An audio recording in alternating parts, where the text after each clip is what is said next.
All right, well, we will go ahead and get started, and as people jump on, they can just engage and hear what we got going, and don't want to make people wait too long, so we'll go ahead and get started. So hi, everybody, and welcome to our May Merit webinar. My name is Mallory, and I am with the professional development team here at the Department of Children, Youth, and Families, and I've also got Shayna on the phone with me as well. Shayna, do you want to introduce yourself? Hello, my name's Shayna Steinhauer. I'm the Professional Development and Workforce Registry Lead. Happy to have all of you here. Thanks, Shayna. We all have very long titles, so sometimes it's even hard for us to remember them. So yes. Thank you, and thank you guys for being here with us tonight.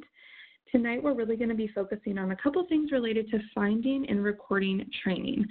So first, I'm going to take us through where to find the most up-to-date information on training requirements here on the DCYF website and share a couple of resources that can really help providers and others, people who work with providers, kind of understand what exactly is required, especially with the new updated WAC that's coming into effect in August, and share a couple more resources that just kind of help people track their progress and learn what's required of them. And then Shayna will really take us through the DCYF training portal and Merit to kind of talk about how to find training opportunities, how to record your self-entered information, and then also talk a little bit about the training reimbursement application and Merit. So before we dig into the content, just a couple housekeeping things that I wanted to share with you guys. Because we have a few people on the phone, we are going to keep everybody muted just so that everybody can kind of hear what's going on. If you do have questions as we go along, please enter them into the chat box. There should be at the bottom of your screen a couple of those icons, kind of like little bubbles. There should be a chat icon there. And if you click on that, it'll open the chat box, and then Shayna and I will monitor that as we go through. So any questions that come up, please feel free to write them in there, and then we will pause periodically and try to get them answered. If we can't answer your questions, we will make sure to take note of them and follow up via email as well. And like I mentioned, we will be sharing resources and contact information as we go through tonight, but you do not have to write them down. We're also going to follow up with everybody who's registered on this webinar with the same information that we shared today. So you don't have to worry about quickly writing down email addresses or URLs. We'll make sure to share everything out via email in the next couple of days or so. Before we dig into training stuff, I wanted to kind of touch base and show you guys on our DCYF website on the professional development pages where our recorded webinars live. So if this is your first time joining in, or if you're new to our Merit webinars, we hold Merit webinars once a month, usually on the third Tuesday. We've been doing this since January. It's a little bit new for us, so we welcome any feedback that you guys have. We have a different topic each month. Last month, we went through the facility site tab. We've talked about the education application. We've talked about, getting started in Merit. And so if you're ever curious to review those webinars, we do record them, and then we upload them onto our website. So this one is being recorded, and it should be uploaded onto our website within the next, usually within a week, sometimes a little bit sooner. So I'm going to show you guys right now where to find those in case you're curious. So this is the DCYF homepage. You can get to the professional development pages by hovering over services, going down to for providers, and then navigating to childcare and early learning professional development. And this is kind of like our landing page. And you can click on really any of these bubbles. Will take you to our information. And over here on the left-hand side is kind of like our little key or map, I would say, to all of our professional development pages. And we have a page called Newsletters and Webinars. So if you go to that page, this is where we list all of our newsletters. We have a professional development newsletter. We have a newsletter for state-approved trainers. And then this is where we link all of our recorded webinars.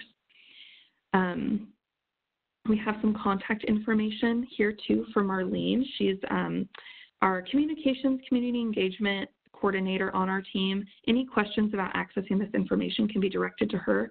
Also, any feedback that you guys have about the webinar, she's a great resource. So her information is on there as well. And we'll make sure to send out this link when we send out the follow-up email to you guys.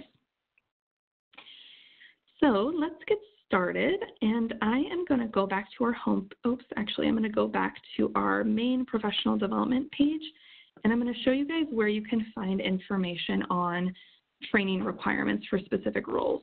So right now I'm on the I'm an Early Learning Provider homepage, and this page shows information on roles, qualifications, and training. So if we scroll down to the bottom, we have a section on training. And here is where you can find the chart that shows the training requirements for centers and homes. And we have a separate page for FFN, and I'll show you guys that in just a second. Right now, I'm going to take us to this chart. If you guys are familiar with the Foundational Quality Standards, it's kind of a guide that helps people navigate the meanings behind the updated WACs and how to be in compliance with that. And so this chart is pulled directly from that document. So if you are familiar with that document, this may look familiar to you as well. So this chart has information on training requirements for roles. So you can look through here and figure out what exactly each role needs to do. And then if we keep scrolling, we have a timeline chart too that kind of shows for each training what the timeline is. And so there is some new information in here. You may have heard the term equal or enhancing quality early learning. That is a new training, a new professional development opportunity that's required for some roles coming in August. And so there's some new information on here. We'll definitely send out contact information if there's any questions specifically about training that's listed on here. Any things that may not be clear, we're definitely interested in feedback and can help get those questions expedited as well. So we'll make sure to share this link out. This is a really great handy resource when you don't want to dig through that 100-odd page Foundation Quality Standards Guide and just want to pull out the training requirements. So we'll share that as well. And then back on the I'm an Early Learning Provider page, we have a couple other resources that are also embedded into that Foundational Quality Standards Guide, but that we've pulled out for easy access. So along with that chart, we have a couple checklists that are by role that people can download and kind of keep at their desk for reference to go through what's required for their role and kind of check off and mark their progress to kind of figure out where they're at, what they still need to do. We have a section that people can write notes if they, have other contact information they want to put in there, anything that might be helpful to the individual. So those are really handy too. And all of this lives on our I'm an Early Learning Provider page. And if there are any FFNs on the phone or people who work with FFN providers, we do have a page for training requirements for those non-relative FFN providers. This page really just lists out all those requirements with some contact information. We have some information on the Imagine Institute, which is an organization that works really closely with FFN providers. They're contracted through the state to provide the FFN health and safety in-person training. And so we've got all that information on here too, and we'll make sure to share that link with you guys as well. And I think that's all that I have for you guys. So I'm going to pass it over to Shana, and she's going to take us through the DCYF training portal and the different aspects in merit.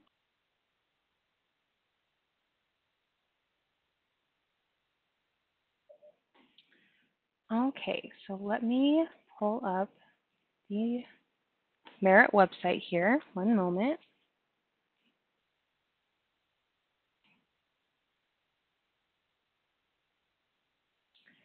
Okay, so this is the site that you would see when you go to merit.dcyf.wa.gov.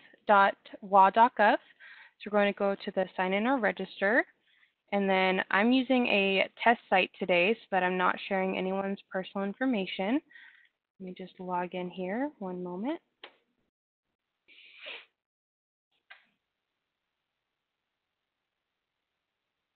So this is our Merit site. The first thing I want to go over with you all today, though, is our DCYFtraining.com website. This is where you can take a few in-service and pre-service trainings. So you would go to dcyftraining.com. You would sign in using your username and password. If you do not have an account in DCYF training, you can go ahead and register on that main page. But once you do log in, there are a few different categories within this training site. So the first category is alignment awareness and education campaign learning opportunities. All of these trainings are not required, and you do not obtain STARS hours when you take these trainings. These are WAC modules, and you can use them as a resource. Has a title for each of the different modules that you can take. And if we scroll down a little bit more, we have Early Achievers trainings. This section is in Spanish. If you scroll down a little bit more, this section is in English. And these trainings are for Early Achievers Level 2 participants. If you have any questions, you can contact your TA specialist for details about in-person training requirements. If we go up a little bit higher to the Dell trainer approval, these courses are temporarily unavailable. If any of you are a state approved trainer or looking into becoming a state approved trainer, this does not impact your ability to become a state approved trainer. If you have any questions, you can contact our training team, and their email is provided here. And there's also a link for some helpful information as well. And then if we scroll down a little bit more, we have in-service training for STARS hours. This section, as well as the Early Achiever section, all of these trainings under those two sections are worth STARS hours. So the training listed here is Cavity-Free Kids.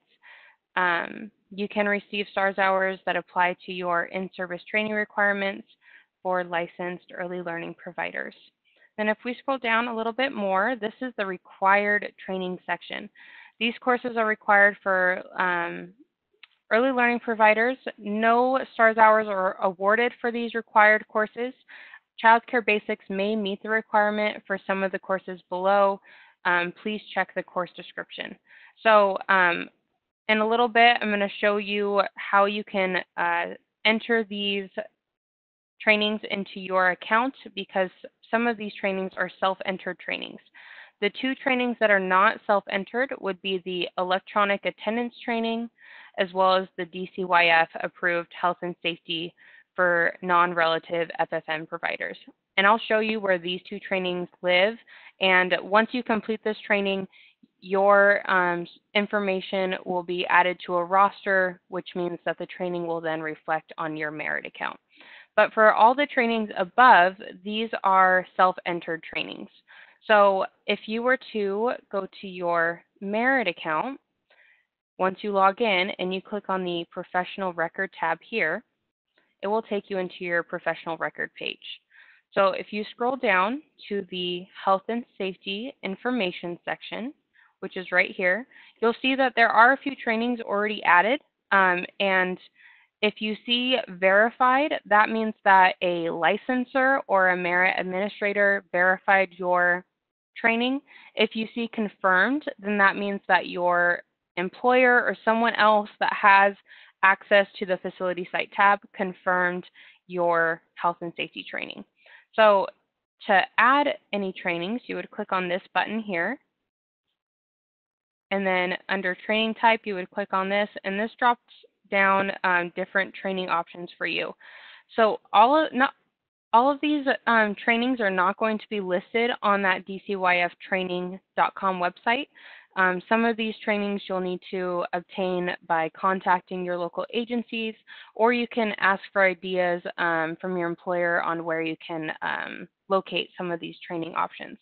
So just to use as an example, if you were to take the immunizations training, you would click there, and then you would enter in the completion date. So let's say we finished the training on May 1st.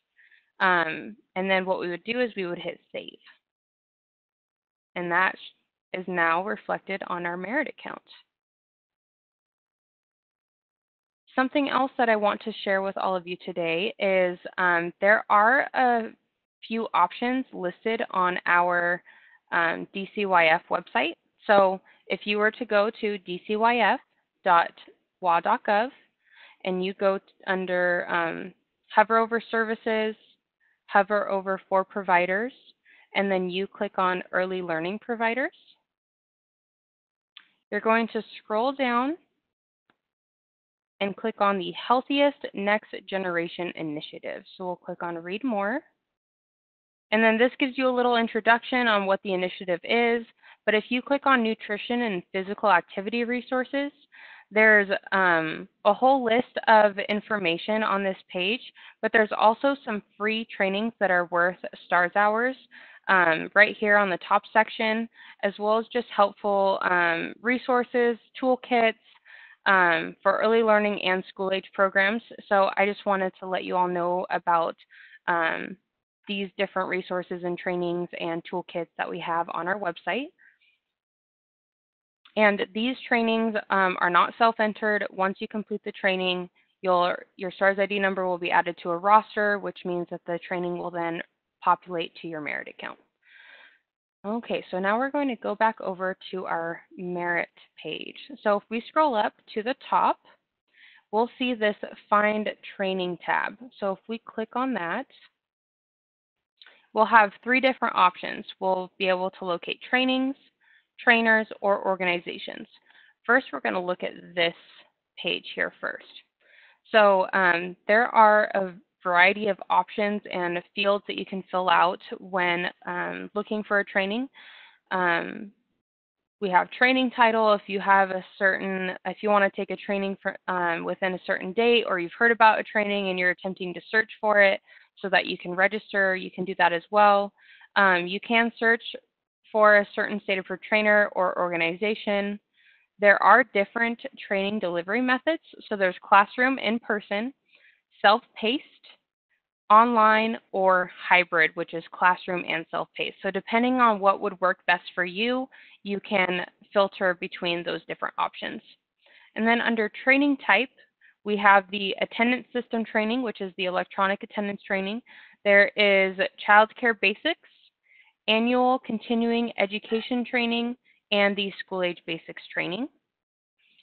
Under here, there are different training levels, and I will show you where the information about the breaking down what the different levels mean lives on our website, as well as the core competencies. So the training level explanation, the description of what each competency, whether it's early care and education or school age core competencies, what all of those different competencies mean.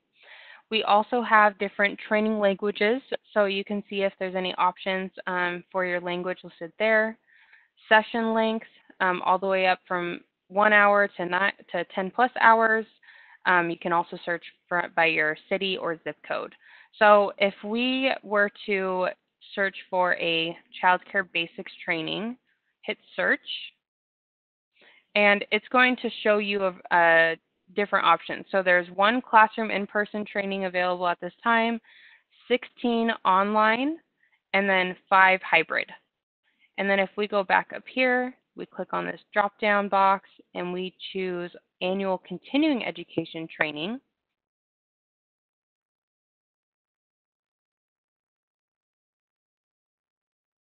One moment as it loads.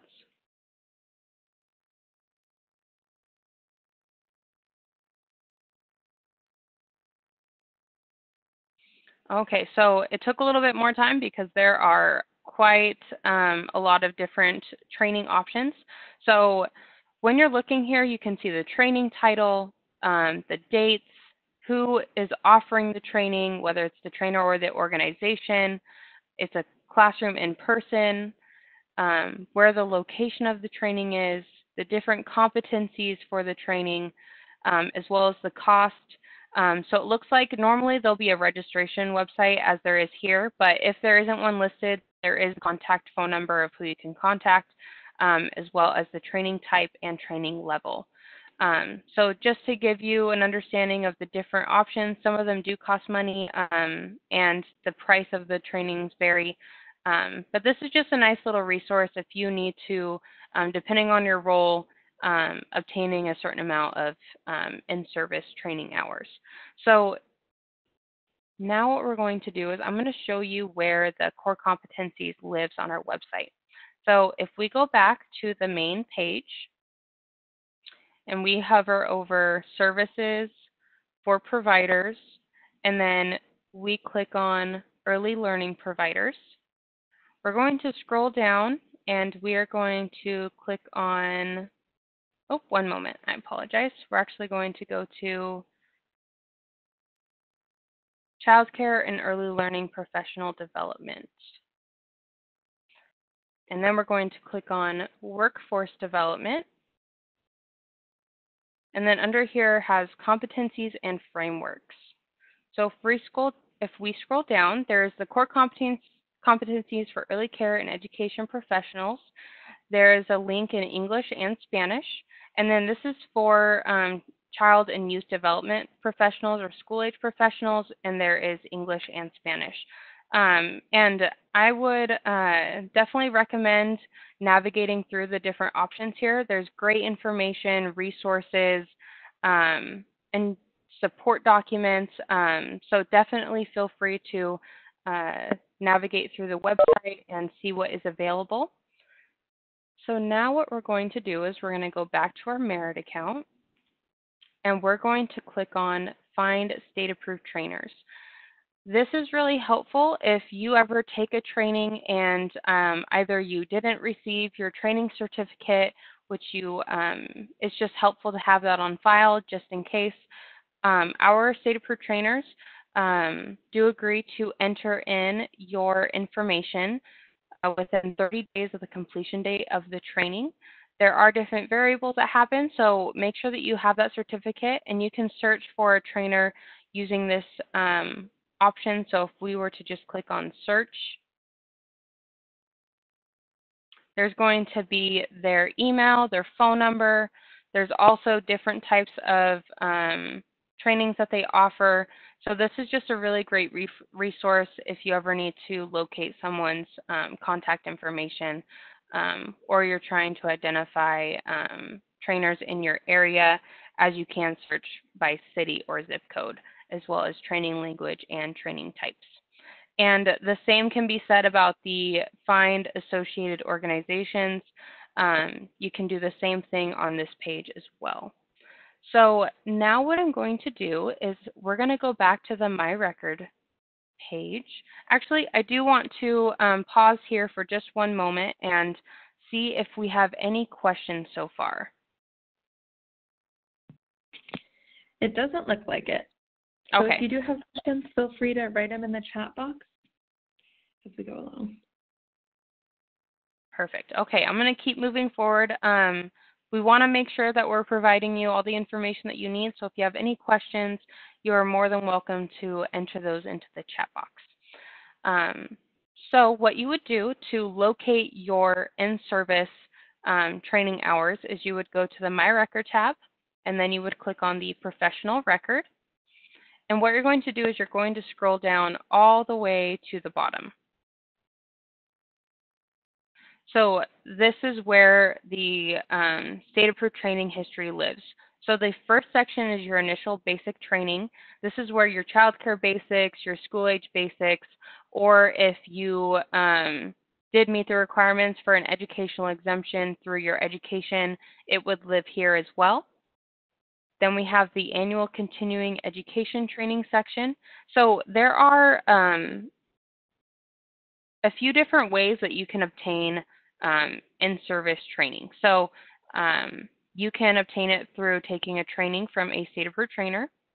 You can submit a continuing education proposal. And what a continuing education proposal is any trainings that you have taken from a non-state-approved trainer within the last year. You can submit a continuing education proposal by going to the My Applications tab, and I'll show you where that lives, as well as a helpful document that you can use listed on our DCYF website. And then the last way that you can obtain hours in this section is submitting college coursework in an education application. And I'll show you a helpful document there as well. So the college coursework needs to have a completion date of no more than 3 years ago. you can only submit 3 classes per calendar year, and they have to be related to early childhood education or education in general. That has to do with early childhood education or school age classes, and that meet our core competencies. And then the last section, which there isn't any listed on this account at the moment, but the electronic attendance training that you could take through the Find Training tab or through our DCYFtraining.com website will live under the Other Trainings Completed section, as well as that non-relative FFN provider training listed on the DCYF training.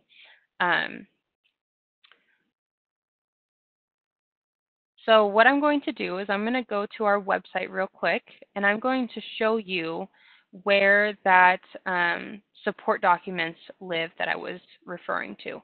So if you go to Merit, and just a helpful tip too is that if you scroll and hover over services for providers, you'll see that Merit option right there. And then if you go to training and support and you scroll down, there is a link right here on how to submit a continuing education proposal. So if we click on that, there's just some helpful information on what you should consider before you submit a proposal, how you can submit a continuing education proposal, and then what you'll need to finish that application, as well as our training team's email address, just in case you have any questions or concerns or anything else in regards to this application. So I'm going to show you where you can submit that continuing education proposal in Merit. So you would go to the My Applications tab, and then it is the under the Professional Development and Training section, Continuing Education Proposal. There's a description here as well that could be helpful. And if you have any questions on how to submit a education application, we do have a webinar going over the steps as well as what the different sections are used for. And we also have a support document called How to Get Your Education Verified and Earn an Education Award. So if you click on this, this document does need to be updated as it is from when we were Department of Early Learning, but that will be updated soon. But it does still have helpful information on the different sections. So this is where you can, how you can send in your support documents, and there's also a common questions. So this gives some information on the college coursework section here. Okay, so now what I'm going to do is I'm going to go back here and go to the professional record page. So let's scroll back down here to the State Approved Training History section. And as you can see, these are 2 trainings that were taken within a year ago. And if we click on the training years here and we go to 2018, there are also 2 trainings here. Something that I want to make note of is the next thing that we're going to be going over is the training reimbursement application and the steps that you have to take in order to successfully submit that application, as well as receive any approved payment that was approved on your account. So the trainings that are going to populate on a training reimbursement application are any trainings that you've taken within the last year that you paid for. So this training here, A Director's Guide to Evaluations, this isn't going to be on the training reimbursement application because this training was completed more than a year ago. This training, because it is May 21st, 2019, is going to populate on the training reimbursement application because it was completed within a year ago, as well as the trainings under the 2019 year. So the training reimbursement application is going to live under the My Applications tab, and then you would click on the training reimbursement application. And it states here as well, this application to request a cost reimbursement for a state-approved training that you have completed within the past 12 months. Trainings approved for STARS hours through a continuing education proposal are not eligible for reimbursement, and that also applies to college coursework. So continuing education proposal and college coursework that is approved is not reimbursable through this application. So we're just going to go into our training reimbursement here. So, and it states again here that the training must have been completed within the past 12 months, and to be eligible for a reimbursement, you must also be currently employed in a DCYF licensed or certified child care facility. And then this is a description of the different roles that are eligible to receive a reimbursement. So for child care center, family child care home, and school age program. It also states that you may apply for a training reimbursement one time per fiscal year. Fiscal year is July 1st through June 30th. So, and it can be any amount up to $250. And just trainings that are not eligible for reimbursement include any non-state approved training or STARS hours through a continuing education proposal. So we're going to go ahead and hit next to go to the next step. This step is just your personal information. You want to make sure that all of this information is up to date, including your mailing address. You want to make sure that that is accurate. Now we're going to hit the next button. This section is for employment. Again, it tells you these are the eligible roles that you can have in order to submit a training reimbursement application. Something else that you want to make note of is your employment needs to be confirmed or verified. And again, if your employment is confirmed, that means that your employer or someone else that has access to the facility site tab has confirmed you as employed at their site. Verified means that that a merit administrator or a licensor has verified your employment.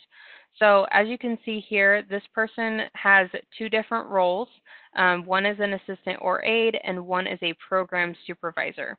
So either of these can be selected. We're going to go ahead and check this box. Something else that I want to say before we move on is if you have self-entered employment, so under status it says self-entered, you'll want to contact your licensor or your employer or someone else that has access to that facility site tab and request that they confirm your employment. If your employer wants to know how they can confirm your employment, there is a support document on our DCYF website on the same page where there are instructions on how to submit that continuing education proposal or the how to submit an education application. And then under the newsletters and webinars, there's also a webinar on how to navigate that facility site tab. So your employer can utilize those resources as well. So we're going to go ahead and click on the next button. Now this step is going to allow us to select the trainings that we want to be reimbursed for. So again, it tells you one time per fiscal year for a reimbursement. The only trainings that are going to populate here are trainings that were taken within the last 12 calendar months. So there are 4 different trainings here that we can select. So I'm going to go ahead and select all. If I were to select all 4, actually it's not going to allow me. That's great. Okay, so you can only be reimbursed for $250. So the system does not want you to lose out on obtaining any reimbursement that you could possibly receive. So it's not allowing me to click on this $10 reimbursement because I'm already over that grand total. So right now I'm at $260, which means that I could be losing out on being reimbursed $10. So if I were to instead uncheck this $21 option and check the $10 option, I am now coming underneath the amount. And what I can actually, so it would probably be better if I unselected this one and selected this one. Because you can only submit a training reimbursement application once per fiscal year, you want to look at these dates. Because the Express Nutrition Package is going to expire before I can submit a training reimbursement application again, I want to make sure that I receive my reimbursement for that training. The Promoting Creativity in the Classroom, I can wait until I can submit a training reimbursement application again after July 1st so that I can obtain that $89. Just some helpful tips as you navigate through this reimbursement. And if you ever have any questions or want to make sure that you understand how this application works, you can always contact us at the Merit inbox. And our email address is at dcyf.merit@dcyf.wa.gov. We'll help you navigate through this application if you ever have any questions and you want to make sure that you're making an informed choice and kind of making sure that you're receiving any possible reimbursement that you are eligible for. So what we're going to do is click on this next button, and there's a notification saying that we've selected less than the maximum reimbursement amount, and it's just verifying that you understand that you can only apply for reimbursement once per fiscal year, and we're going to go ahead and confirm that yes, I'm ready to submit my application with the selections that I made.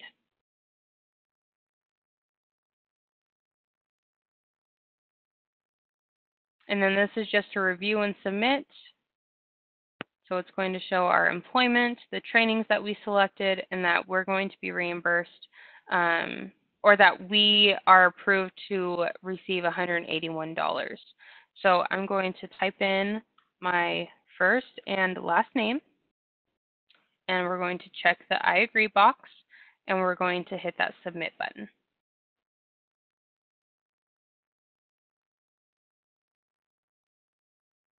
And as this is loading, has there been any questions so far?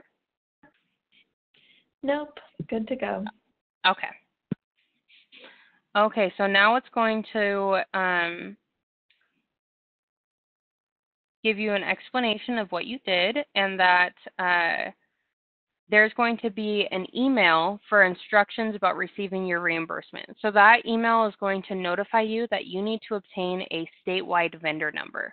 And you need to obtain that statewide vendor number within a year of the process date for this application. So I need to get my statewide vendor number by May 21st, 2020. So there are links to a page on our DCYF website within that email that you receive so that you can locate the forms, which are 2 pages. There's the payee registration form, and there is also a W-9 form. You'll need to complete both of those pages in order to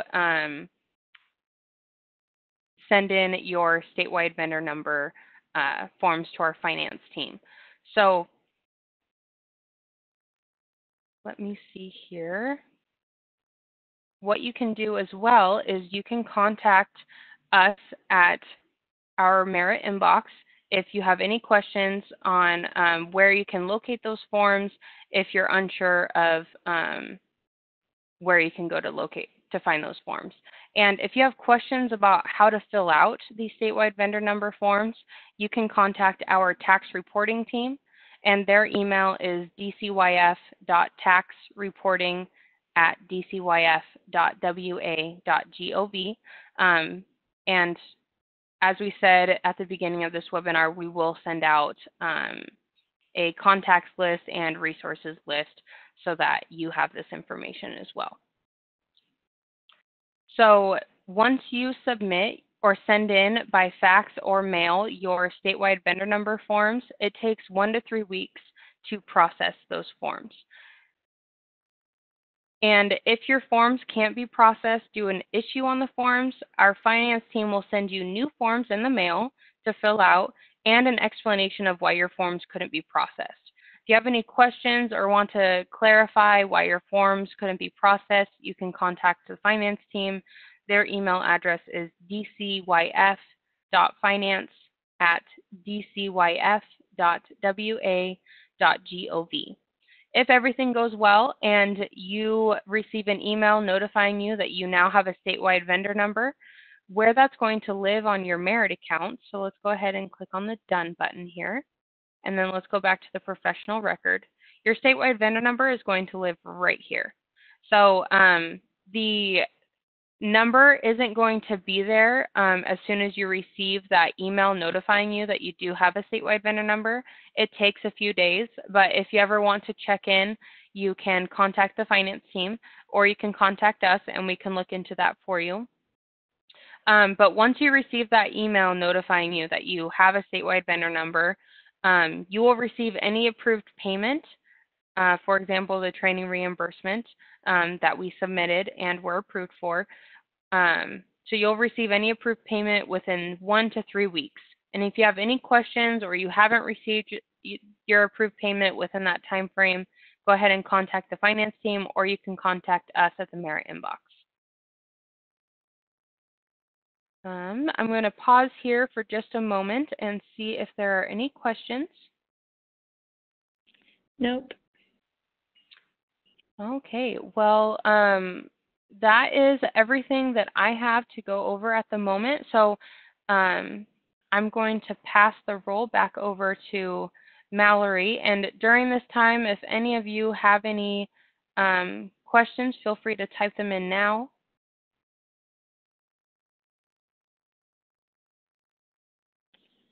So thank you guys for joining us.